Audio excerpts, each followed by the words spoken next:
Hello all, ఈరోజు వీడియోలో పండగ స్పెషల్ పప్పు చెక్కల్ని క్రిస్పీగా క్రంచీగా చాలా ఈజీగా ఎలా చేయాలో చూపిస్తాను. మనకి సూపర్ మార్కెట్లో దొరికే రెగ్యులర్ బియ్యం పిండిని కూడా ఇలా క్రంచీగా గుల్లగా తయారు చేసుకోవచ్చు.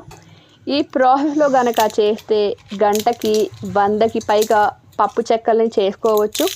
మీరు కూడా తప్పకుండా ఇలా ట్రై చేయండి. ఈజీ ప్రాసెస్లో వీడియోలోకి వెళ్ళే ముందు సబ్స్క్రైబ్ చేసుకొని లైక్ ఇవ్వండి. ముందుగా ఒక గిన్నెలో 2-3 టేబుల్ స్పూన్ అంత పెసరపప్పు, 2-3 టేబుల్ స్పూన్ అంత సగ్గుబియ్యం వేసుకోవాలి. ఈ రెండింటిని బాగా శుభ్రంగా కడిగి 1-2 గంటల సేపు నానబెట్టుకోండి. సగ్గుబియ్యం ఏమాత్రం సరిగా నానకపోయినా కానీ తినేటప్పుడు చెక్కలు గట్టిగా ఉంటాయి. వీటిని పక్కన పెట్టేసుకొని తినే కారాన్ని బట్టి పచ్చిమిర్చి, కొద్దిగా అల్లం వేసుకొని నైస్గా గ్రైండ్ చేసుకోవాలి. వీటిని కూడా పక్కన పెట్టేసుకొని కావాల్సినంత బియ్యం పిండి తీసుకోవాలి. నేనైతే కేజీ తీసుకున్నాను, ఇంట్లో ఆడించుకుంది. ఇలా ఆడించుకోలేని వాళ్ళు బయట మార్కెట్లో దొరికే రెడీమేడ్ బియ్యం పిండిని తీసుకోవచ్చు. ఇందులో వెచ్చపెట్టిన ఆయిల్ వేసుకోవాలి. ఆయిల్ ఇలా వేసుకోవడం వల్ల చెక్కలు క్రిస్పీగా గుల్లగా వస్తాయి. ఈ ఆయిల్ ఈ పిండి బాగా కలిసేటట్టు ఇలా బాగా కలుపుకోవాలి 2 చేతులతో. ఇలా అంతా కలుపుకున్న ఈ బియ్యం పిండిని ఇలా ముద్దవ్వాలి. అప్పుడే మనకి చెక్కలు చాలా గుల్లగా క్రిస్పీగా వస్తాయన్నమాట. ఇలా ముద్దవ్వకపోతే ఇంకొద్దిగా ఆయిల్ వేసుకోండి వెచ్చబెట్టి. ఇలా అంతా కలుపుకున్న ఈ బియ్యం పిండిని దంచి పక్కన పెట్టుకున్న పచ్చిమిర్చి, అల్లం పేస్ట్ వేసుకోవాలి. సన్నగా కట్ చేసుకున్న కరివేపాకు, నానబెట్టుకున్న ఈ పెసరపప్పు, సగ్గు బియ్యం నీళ్లతో సహా వేసుకోవాలి. తగినంత సాల్ట్ వేసుకోవాలి. సాల్ట్ కొద్దిగా చూసి వేసుకోండి. 1-2 టేబుల్ స్పూన్ అంత జీలకర్ర. ఇదంతా వేసుకొని ఈ పిండికి ఇవన్నీ కలిపేటట్టు కలుపుకోవాలి. ఇలా అంతా ముద్దలు అంటే ఉండలు ఏం లేకుండా సాఫ్ట్గా కలుపుకోవాలి. ఇందులో వేడి నీళ్ళు వేసుకొని కలుపుకోవాలి. అస్సలు చల్లటి నీళ్లు వేయవద్దు.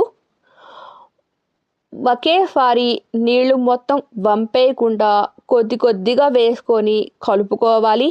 ఏ మాత్రం గట్టిగా ఉండకూడదు, అలాగే పిండి లూజ్ అవ్వకూడదు. చూసారా, ఈ మాత్రం ఇలా ఉండాలి. ఇలా చెక్క చేసేటప్పుడు సాఫ్ట్గా ఇలా ఉండాలి. ఇక్కడ చూపిస్తున్న విధంగా ఈ మాత్రం ఇలా చేసుకున్న తర్వాత వీటిని కాటన్ క్లాత్తో, తడి క్లాత్తో ఇలా కప్పేసి ఒక 20 నిమిషాలు రెస్ట్ ఇవ్వండి. ఈ పిండి బాగా నాని చెక్కలు కూడా మనకి చాలా సాఫ్ట్గా ఉంటాయి.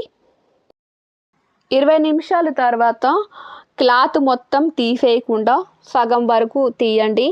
పిండి డ్రై అయిపోకుండా ఉంటుంది. ఇలా గుంతగా ఉండే స్పూన్ తీసుకొని దాని కొద్దిగా ఆయిల్ అప్లై చేసుకొని పిండి ఇక్కడ చూపిస్తున్న విధంగా ఇలా తీసుకోండి. మరి పెద్ద పెద్దవి కాకుండా చిన్న చిన్నవి కాకుండా మీడియం సైజులో అన్నీ ఒకే సైజు వచ్చేలా తీసుకోండి. ఇలా స్పూన్ తీసుకుంటే గుంతగా ఉండే స్పూన్ అన్నీ ఒకే సైజు వస్తాయి. పెద్దది ఒకటి చిన్నది ఒకటి కాకుండా ఇలా అన్నీ చేసి పెట్టుకోవాలి. 2-3 ఉంటే ఒకరు ఒత్తుతూ ఉంటారు, ఒకరు ఆయిల్ వేస్తుంటారు, ఒకరు ఉండలు చేస్తుంటారు. ఒకరే ఉన్నాం కాబట్టి ఇలా కొన్ని ఉండలు చేసుకొని మిగతా పిండిని డ్రై అయిపోకుండా కప్పేయండి. వీటిని పక్కన పెట్టేసుకొని ఇలాంటి ప్లాస్టిక్ కవర్ ఒకటి తీసుకొని దీన్ని ఆయిల్ అప్లై చేసుకోవాలి. మరి ఎక్కువగా వద్దు. ఇలా ఆయిల్ అప్లై చేసుకోవడం వల్ల చెక్కలు ఒత్తేటప్పుడు నీట్గా వచ్చేస్తాయి తీస్తే. ఈ కవర్ మీద ఎన్ని పడతాయో అన్ని పెట్టుకోండి దూరం దూరంగా. ఇలా అన్ని పెట్టుకున్న తర్వాత ఇలాంటి వెడల్పాటి చెంబైనా లేదన్నా గ్లాస్ అయినా తీసుకొని దాని కవర్ చుట్టేసి ఆయిల్ అప్లై చేసుకొని నెమ్మదిగా ఇలా ఒత్తుకోవాలి. చూసారా అంత షేప్ కరెక్ట్గా రౌండ్గా ఎలా వచ్చిందో. ఒకవేళ మీకు ఏమైనా అంచులు మందంగా ఉన్నాయి అనిపిస్తే చేత్తో ఒత్తుకోండి అంచులు మాత్రం. ఇలా అన్నీ ఒకేసారి ఒత్తుకోవడం వల్ల ఎక్కువ టైం పట్టదు, అలాగే ఎక్కువ పనులు ఉండదు. ఒక్కొక్కటిగా ఒత్తుకుంటా కూర్చుంటే చాలా టైం పడుతుంది. చూసారా ఎంత పర్ఫెక్ట్గా వచ్చిందో షేప్ గుండ్రంగా. కడాయిలో తగినంత ఆయిల్ వేసుకోవాలి, మరి ఎక్కువగా హీట్ చేసుకోవద్దు. లోపల పచ్చిగా ఉండి పైన తొందరగా వేగిపోతాయి. ఒక్కొక్కటిగా నెమ్మదిగా జాగ్రత్తగా ఆయిల్ దగ్గర ఎన్ని పడతాయో అన్ని వేసుకోవాలి. వేసిన వెంటనే కదిలించొద్దు. వేగిన తర్వాత దాని అంతటిగా పైకి లేస్తాయి. ఒకవైపు వేగిన వీటిని రెండో వైపుకి ఇలా నెమ్మదిగా టర్న్ చేసుకోవాలి. కవర్ మీద సారికి ఆయిల్ అప్లై చేయాల్సిన అవసరం లేదు. స్టిక్ అయితే కొద్దిగా ఆయిల్ అప్లై చేసుకోండి, పర్వాలేదు. ఇలా వేగిన వీటిని తీసి పక్కన ప్లేట్లో వేసుకొని మిగతావి కూడా సేమ్ ప్రాసెస్ ఇలాగే వేయించుకోవాలి. ఇవి పూర్తిగా చల్లారిన తర్వాత డబ్బాలో స్టోర్ చేసుకోవచ్చు. 15 రోజుల నుంచి 20 రోజుల దాకా ఫ్రెష్గా ఉంటాయి. సూపర్ క్రిస్పీగా క్రంచీగా గుల్లగా పప్పు చెక్కలన్నీ రెడీ అయిపోయాయి. ఇది చాలా చాలా ఈజీ ప్రాసెస్ కాబట్టి పండగప్పుడే కాకుండా పిల్లలకి స్నాక్స్ లాగా ఎప్పుడు కావాలంటే అప్పుడు చేసి పెడితే ఇష్టంగా తింటారు. తప్పకుండా మీరు కూడా ట్రై చేయండి. సబ్స్క్రైబ్ చేసుకుని లైక్ ఇవ్వండి. అవసరమైన వాళ్ళకి